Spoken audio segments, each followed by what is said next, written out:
नमस्कार मंडळी. श्रावण महिन्यातील पहिला आणि अत्यंत महत्त्वाचा सण म्हणजे नागपंचमी होय. हिंदू पंचांगानुसार यंदा नागपंचमी सोमवार 17 ऑगस्ट 2026 रोजी साजरी केली जाईल. या दिवशी नागदेवतेची पूजा करून कुटुंबाच्या रक्षणार्थ आणि सुख समृद्धीसाठी प्रार्थना केली जाते. नागपंचमीची पूजा, नैवेद्य, उपवास आणि विधीची संपूर्ण माहिती देणाऱ्या 30 उपयुक्त टिप्स खालीलप्रमाणे आहेत. नागपंचमी 2026 मुहूर्त आणि वेळ. नागपंचमीची तारीख 17 ऑगस्ट 2026 सोमवार. पंचमी तिथी प्रारंभ 16 ऑगस्ट 2026 रोजी सायंकाळी 4:12. पंचमी तिथी समाप्ती 17 ऑगस्ट 2026 रोजी सायंकाळी 5 वाजता. पूजेचा शुभ मुहूर्त 17 ऑगस्ट रोजी सकाळी 4:51 ते सकाळी 8:21 पर्यंत. अमृत व सुबेग मुहूर्त. उपवास कधी धरावा आणि कधी सोडावा. उपवासाचा संकल्प. नागपंचमीच्या दिवशी महिला व नागभक्त आपल्या भावाच्या व कुटुंबाच्या दीर्घ आयुष्याचा आणि संरक्षणासाठी उपवास करतात. उपवास कधी धरावा. 17 ऑगस्ट 2026 रोजी सकाळी स्नान करून पूजा केल्यानंतर उपवासाचा संकल्प करावा आणि दिवसभर उपवास आचरणात आणावा. उपवासाचे नियम. या उपवासात शक्यतो कडक उपवास किंवा फलाहार केला जातो. काही घरांमध्ये दिवसभर पाण्याचे किंवा दुधाचे सेवन करून संध्याकाळी नैवेद्य दाखवून उपवास सोडण्याची पद्धत आहे. उपवास कधी सोडावा. पूजा, नैवेद्य आणि आरती झाल्यानंतर संध्याकाळी किंवा नैवेद्य दाखवल्याच्या विधीनंतर सात्विक अन्न, उदाहरणार्थ फराळ किंवा गोड पदार्थ ग्रहण करून उपवास सोडावा. आदल्या दिवसाचे पथ्य. काही परंपरेनुसार नागपंचमीच्या आदल्या दिवशी म्हणजेच यावेळचा रविवार 16 ऑगस्ट दुपारी जेवण करून दुसऱ्या दिवशी उपवासाची सांगता केली जाते.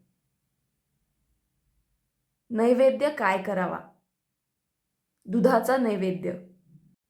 नागदेवतेला कच्च्या दुधाचा नैवेद्य दाखवणे अत्यंत शुभ मानले जाते. लाह्या आणि बत्तासे. परंपरेनुसार नागाच्या पूजेमध्ये दुधासोबत लाह्या, बत्तासे किंवा साखरेचा नैवेद्य आवर्जून ठेवला जातो. पुरणाचे दिंड म्हणजेच उकडीचे दिंड. महाराष्ट्राच्या अनेक भागात नागपंचमीला गव्हाच्या किंवा मैद्याच्या पिठाची कणिक मळून त्यात पुरण भरून उकडलेले पुरणाचे दिंड बनवण्याची विशेष परंपरा आहे. इतर गोड पदार्थ. पुरणाची पोळी, खीर किंवा इतर गोडाचे पदार्थ नैवेद्यासाठी बनवले जातात. नैवेद्य अर्पण करण्याची पद्धत. एका लहान भांड्यात किंवा ताटातील दूध, लाह्या व दिंड ठेवून नागदेवतेच्या प्रतिमेसमोर किंवा वारुळाजवळ भावपूर्ण भावे नैवेद्य ठेवावा.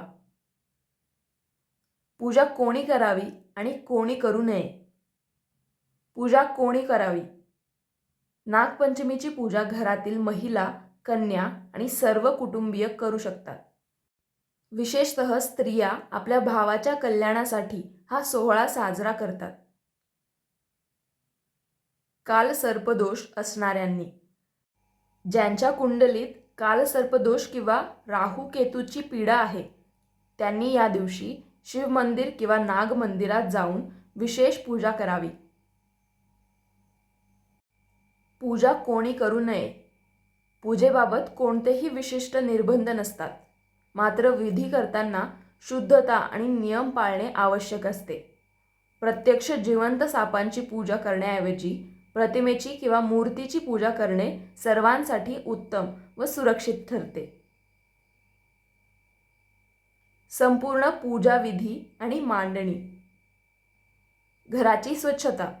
सकाळी लवकर उठून घर स्वच्छ करावे. स्नान करून शुचिर्भूत व्हावे आणि घरातील देवघर व पूजास्थान स्वच्छ करावे. पाटाची मांडणी. पाटावर किंवा चौरंगावर स्वच्छ लाल किंवा पिवळे वस्त्र अंथरावे. नागाची आकृती किंवा मूर्ती स्थापना. हळद किंवा पांढऱ्या चंदनाने पाटावर नागमोडी आकाराचे 9 नाग काढावेत. अनंत, वासुकी, शेष, पद्मनाभ, कंबल, शंखपाल, धृतराष्ट्र, तक्षक आणि कालिया. काही जण मातीचा नाग आणून किंवा प्रतिमेचीही स्थापना करतात. षोडशोपचार किंवा पंचोपचार पूजा. नागाच्या चित्राला किंवा मूर्तीला हळद, कुंकू, अक्षता, गंध आणि फुले, विशेषतः पांढरी फुले किंवा दुर्वा अर्पण करावी. धूप दीप दाखवणे. मनोभावे धूप दीप आणि अगरबत्ती लावून ओवाळणी करावी. मंत्रोच्चार. पूजेच्या वेळी सर्वे नागः प्रियंताः मेये केचित पृथिविगताः किंवा नागाच्या 9 नावांचा जप करावा. वारुळ पूजा. पर्यायी. शक्य असल्यास गावाकडे किंवा जवळपासच्या वारुळावर जाऊन हळद कुंकू, दूध व लाह्या वाहून पूजा केली जाते. परंतु वन्यजीव रक्षणाच्या दृष्टीने जिवंत सापाला त्रास होईल असे कृत्य टाळावे. आरती व क्षमा प्रार्थना. शेवटी नागदेवतेची आरती म्हणून कुटुंबाच्या संरक्षणासाठी प्रार्थना करावी. महत्त्वाचे नियम, परंपरा आणि घ्यावयाची काळजी. शेतात नांगर न चालवणे. नागपंचमीच्या दिवशी जमिनीवर नांगर मारणे किंवा शेतात कुदळ फावड्याने माती खोदणे टाळले जाते, जेणेकरून जमिनीत राहणाऱ्या नागांना किंवा त्यांच्या पिल्लांना इजा पोहोचू नये. विळी किंवा सुरीचा वापर टाळणे. परंपरेनुसार या दिवशी भाजी चिरण्यासाठी विळी किंवा सुरीचा वापर केला जात नाही. आदल्या दिवशीच किंवा आधीच भाजी चिरून ठेवली जाते. नवीन वस्त्रे व मेहंदी. या सणाला महिला नवीन कपडे परिधान करतात, हातावर सुंदर मेहंदी काढतात आणि पारंपरिक दागिन्यांचा शृंगार करतात. झोका खेळणे. नागपंचमीनिमित्त झाडाला किंवा घराच्या दारात गाभाऱ्यात झोके बांधून झोका खेळण्याची प्राचीन संस्कृती आहे, जी आनंदाचे प्रतीक मानले जाते. पर्यावरण व जीवदया. सापांना दूध पिण्याची सवय नसते, त्यामुळे वन्यजीव तज्ज्ञांच्या मते जिवंत सापांना दूध पाजणे टाळावे. त्याऐवजी चांदीच्या, पितळेच्या किंवा प्रतिमेतील नागाची पूजा करणे योग्य ठरते. तर अशा प्रकारे आपण जाणून घेतल्या नागपंचमीच्या 30 महत्त्वाच्या टिप्स. पूजा, उपवास, नैवेद्य, परंपरा आणि आवश्यक काळजी यांची संपूर्ण माहिती. नागदेवतेची पूजा करताना श्रद्धेसोबतच जीवदया आणि पर्यावरणाचे भान ठेवणेही तितकेच महत्त्वाचे आहे. आपल्या सर्वांच्या आयुष्यात सुख, समृद्धी, आरोग्य आणि कुटुंबाचे रक्षण लाभो, हीच नागदेवतेच्या चरणी प्रार्थना. आपण सर्वांना नागपंचमीच्या हार्दिक शुभेच्छा. व्हिडिओ आवडला असेल तर लाईक करा, चॅनलला सबस्क्राईब करा आणि हा व्हिडिओ आपल्या नातेवाईक आणि मित्रमैत्रिणींसोबत नक्की शेअर करा. पुन्हा भेटूया अशाच उपयुक्त माहितीसह. धन्यवाद.